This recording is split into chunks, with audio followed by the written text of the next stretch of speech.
Hello, folks. I am back with another firearms review. But before I get to that, I want to tell you what happened over the weekend at the range I was working at. And a friend of mine was telling me about a friend of his that paid $1,295 for a particular firearm.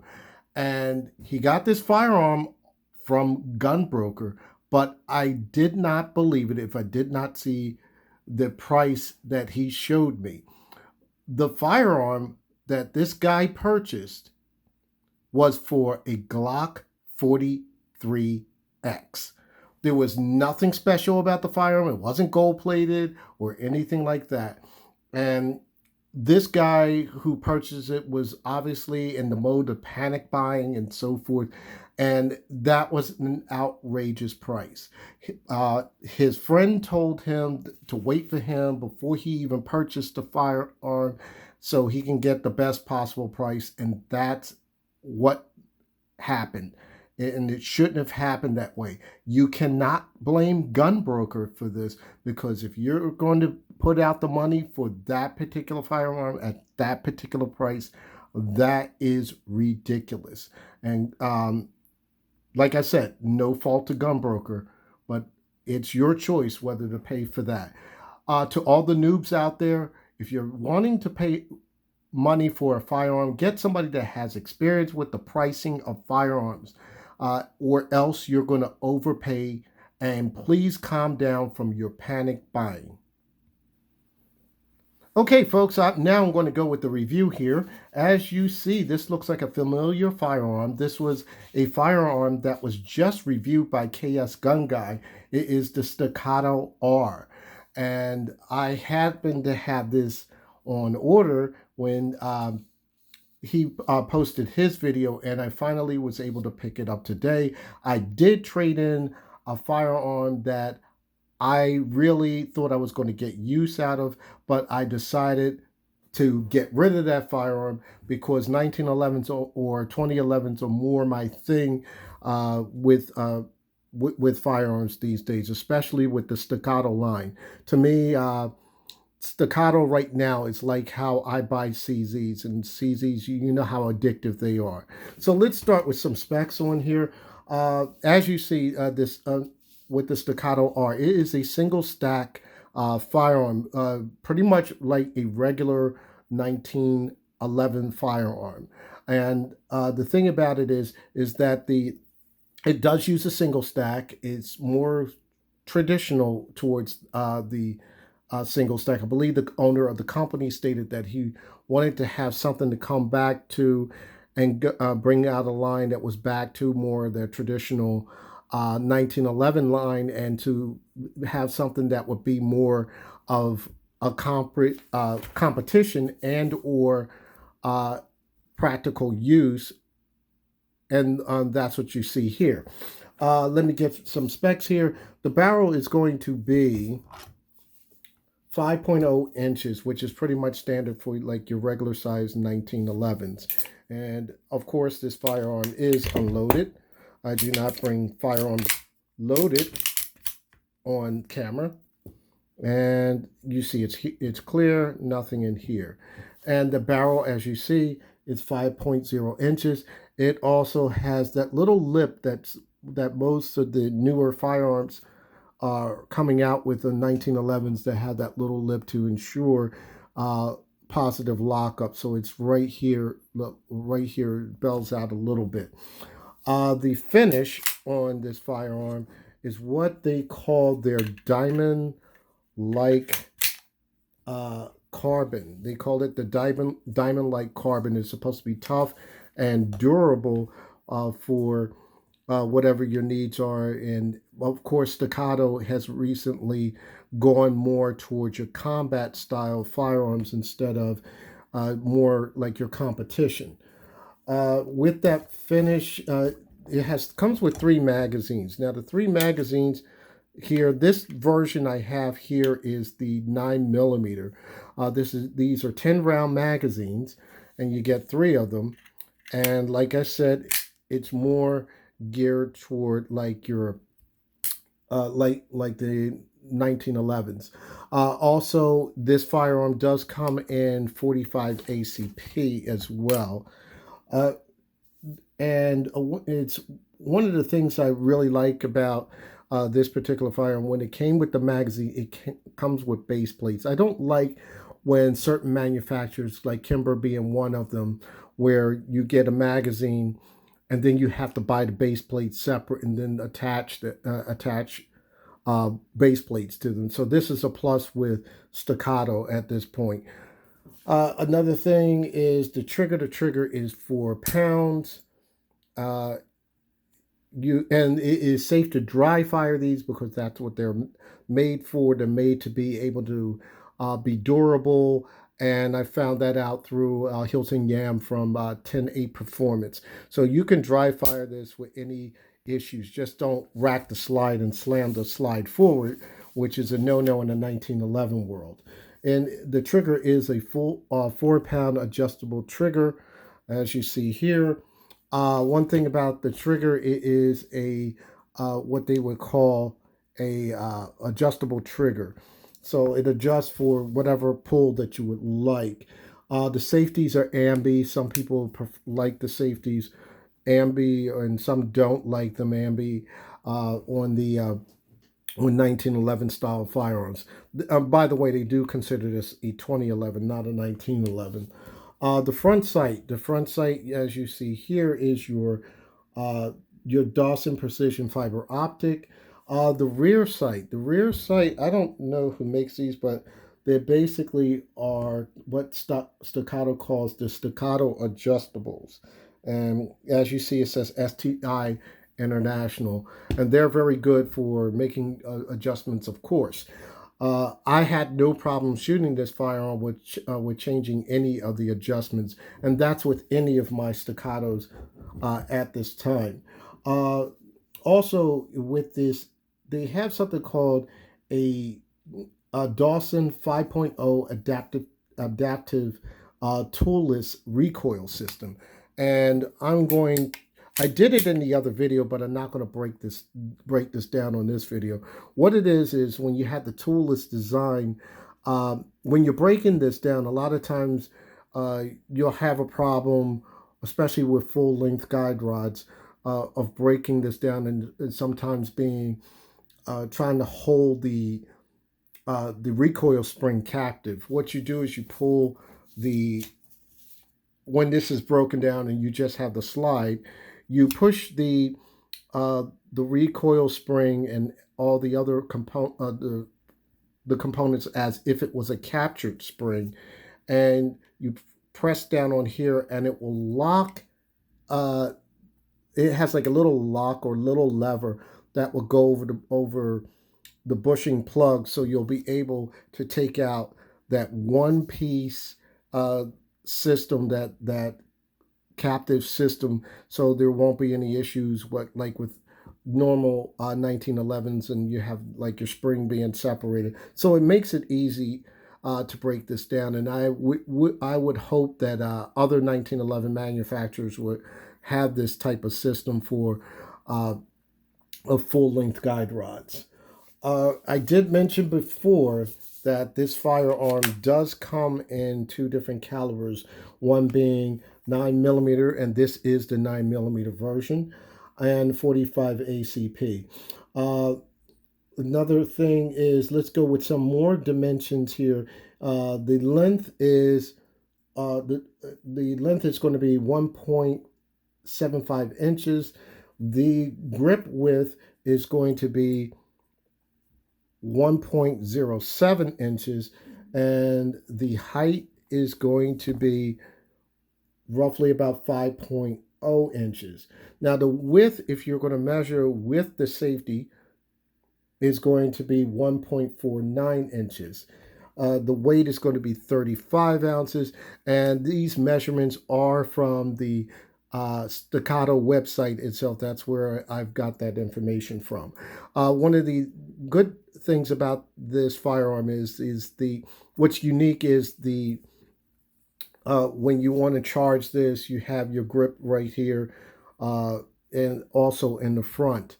And it's not like like I said in a previous video, uh, these right here are not going to be where it will rip up your hands or anything like that. It was really designed very well. It's a good feature that's designed, so if you want to do a press check, that would be a good thing. And especially when you have your grip here, if you want to charge it overhand or slingshot it this way, this is really good way that they designed this, and it's pretty interesting because I've had uh, some serrations where I would cut my hand or something of that nature. Now there are some things that I want to mention. I Most of if you notice, all the staccatos have the American flag on them, and that's because they have this slogan uh, about for heroes, firearms for heroes. I'm sorry, I forgot the slogan, but it one of their claim to fame is they said these firearms are built for heroes, and they're very pro-American, and they are made in Texas. So that's one thing. When it comes to 1911s, I prefer my 1911s and now 2011s made in the USA. One of the other things is which I forgot to mention. This is this grip panel right here. This is a design that they started for 2020. And I like this grip design because it gives a decent grip right here. The grip it's not abrasive, and you can probably feel the grip perfectly where there's no slippage or anything like that. So if you were not, let's say if you had the C2 or the Staccato C, uh, which is the same grip texture, you're not going to get that abrasive feeling like you do on some firearms if you were not wearing an undershirt. So this is one of this is still the same texture. I do like how this is made. This little bevel here where you can get your middle finger up here so you can grip this firearm so you'll be able to shoot it properly. And there is some cutouts right here for your support hand. So as your hand comes up, the uh, your pointing finger on your support hand goes basically right up in here and gives you really good support. Another thing about it is you do have uh, a rail right here. It's not a standard Picatinny rail, but this accessory rail is really good if you want to add particular lasers, lights, or whatever you want to do. One of the other things I'm not sure if I mentioned that the trigger is polymer, but it is, and I'm really a type of guy that likes metal triggers, aluminum triggers, that type of thing. But I forget that I'm shooting with a aluminum trigger because excuse me, a polymer trigger, because it didn't phase me at all. Let's talk about some other things. Let's talk about some compatibility, since I said this is a single stack, and compatibilities with the 1911. One of the things that you can do with this, and I'm pulling out a 1911. This is the Kimber Aegis Elite. Uh, you can take this magazine out of here, take this magazine out of here, place this into the Staccato, and it works perfectly. I didn't know if they were going to be compatible because a lot of companies will do their own proprietary magazines. So this does work, as well as if you had the 45 version, it will work. There will be a comparison later on between these two firearms. Uh, they are very much similar in size, somewhat in width. I think the Staccato is a little bit thinner due to the grips. But like I said, I'm not going to go too much into the comparisons. We'll save that for another video. One of the other things that is different, that is, let's put it this way, compatible with 1911s is everything is compatible with the Staccato R, for the exception of a couple things. And one of them would be the mainspring housing. Now, the mainspring housing, if you look here, will not be compatible with other 1911s. And I think they said it's due to the length of the mainspring pin, because it will not fit properly, because it was designed a slightly different. As you see in here, this has some really nice beveling in here, so you'll be able to get those fast reloads in. And I like the, I don't know if you can see it, but I like the way the beveling is right here. uh, Usually, if you have a 1911, you'll have to buy either something that connects to it that's beveled, but this is all part of the grip frame here. Also, one of the other things that is not compatible with this firearm is going to be the magazine catch here. You cannot put a different magazine catch in this, swap them out, or anything like that. I would suggest you go to the Staccato site, so you won't have any issues with that, because my understanding, uh, it is not compatible. One of the other things that you would want to do is regarding compatibility. I mentioned about the trigger. Now, the trigger, you can swap the triggers out. Let's say if I want in the future to put a different type of trigger, but I would, from what I heard and what I've heard on 10.8 Performance, you definitely need a gunsmith to put that in, because there's got to be some alterations that you might have to do to make this to make that fit properly. So you don't want to mess around with that, thinking that if you get another trigger component such as the Wilson Combat components and say it's going to be a drop-in fit, it's not going to work that way. You're going to have to um, get a professional gunsmith to deal with that. Now, I'm not sure about different grips that are out that are going to be out, but you would take these grips off, and there's a pin. There's a part right here. My camera will act up right there. Well, it's not going to act up right. Well, that part right there, that connects this to the actual frame. But there should be other components out there that will, I guess maybe they're going to have different frames, but you're going to have to take off this entire piece here. So that will probably be down the line. It's during their availability, since these firearms just came out. Now, holsters. Um, One of the big thing I found out about the Staccato R is you would think this would fit regular 1911 holsters, uh, and it will not. It won't fit the standard 1911 holsters or leather or otherwise.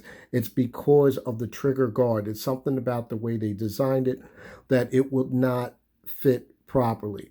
But what I do understand is if you do have a 2011, such as, let's say, um, a Staccato P or something of that, or the other larger size Staccato holsters, wherever you find 2011 holsters, this firearm will be compatible with that.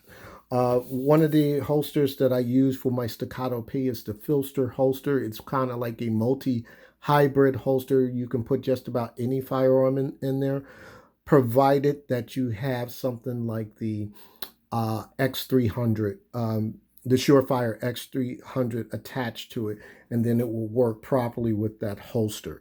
So other than that, that's the only thing I see might be a slight negative is holsters, but I'm pretty sure with the 2011s have been around for a while now, so you should be able to get holsters for it. Last but not least, I'm going to show you some targets, which I always like to do. Uh, these shots from this target were about from 10 to 13 yards, and I did some from distance and from close up. So I'm going to get those to you. Okay, going with the targets. This is what I shot, somewhere anywhere between 10 to 13 yards, 10 to 13 yards. I tried to speed up and do a little bit of rapid fire. As you see, these two are out. grossly off the page here, and one out here. I was trying to shoot a little rapidly or at a moderate pace, and the sighting that I had to do with the firearm, I really had to. At first, I thought I was going to have to make adjustments, but it turned out it was me that was making the problem. Usually, in most cases, when I'm shooting, it's usually my fault. So I eventually was able to center it with a slight 6 o'clock hole. So it the front sight would be a little bit underneath the red. That's how I got those shots in there. One of the other things that's interesting when you're shooting any 1911 style firearm, especially if it's let's say a 9mm, it feels like it tracks funny. It almost has you could basically see the slide move. And once I started tightening my grip, I didn't have that visual of it kind of like I can't describe it, but it's kind of like if you can see the entire slide moving, but with the tighter grip, you don't have that issue of seeing that slide tracking. So maybe that's why I had those errant shots on target. So with that said, I'm going to end this video, and just want to say happy shooting, stay safe, hashtag 2A. Take care, folks.